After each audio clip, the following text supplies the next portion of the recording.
right, both campaigns doing damage control in the wake of two separate scandals. So how will this impact tonight's debate? Joining us now for Fair and Balanced Debate, Fox News contributor Leslie Marshall and GOP strategist Noel Nikpour. Nice to see you both this morning. We'll do a little pre-debate debate this morning at 5 in the morning.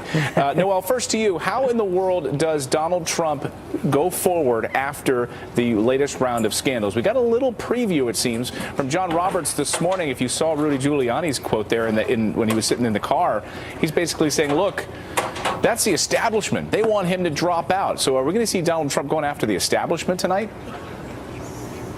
Well, I think what you're going to see is what you need to see is you're going to see Donald Trump. You know, he's already apologized. I'm sure he's going to touch on that again briefly, but he needs to pivot to the issues. He needs to make the case, you know, of the Republican Party platform, what it stands for, and that he's going to be strong on it. He's already got a great child care record. He's already got a great tax policy in place. So he needs to hammer it home and pivot off that issue and stay on track, on message, on what the Republican Party platform has to offer. Leslie, is that going to work?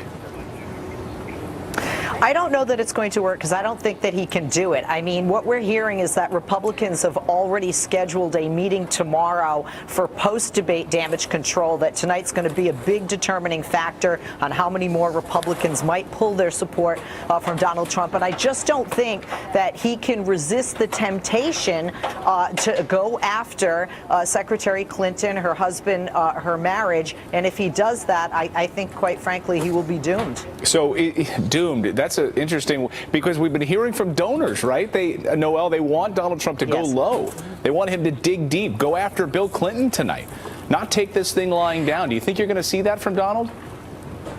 Well, you know, there could be two Donald Trumps. You could have a slow Donald Trump at first, and then, you know what, if he feels like he needs to have the energy created and go for the throat, then maybe he will. Donald Trump is one thing. He is unpredictable, and that's why these debates are very well watched, because you really don't know which Donald Trump you're going to get, and that makes a lot of donors nervous. And that makes a lot of people want to tune in. Leslie, tonight we also we just saw Mike Emanuel's report.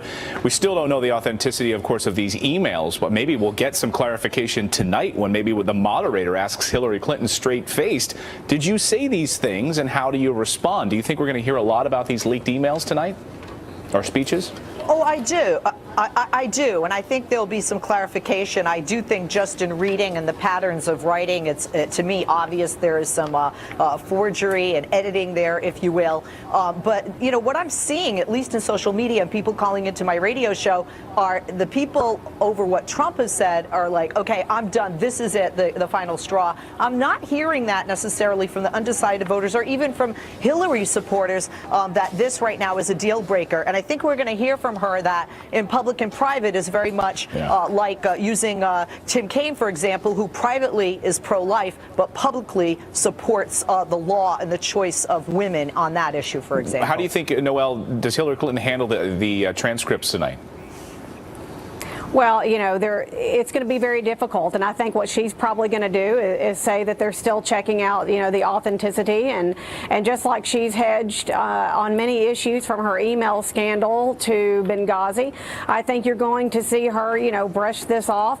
But what Donald Trump is probably going to do is pounce on two words: open borders. And you've got to remember, Donald Trump made his claim to fame with the wall. Right, exactly. Open borders. We'll see that tonight, I'm sure. Yeah. Leslie and Noel, 16 hours ahead of time. We appreciate you joining us this morning. Thanks so much. Thank you.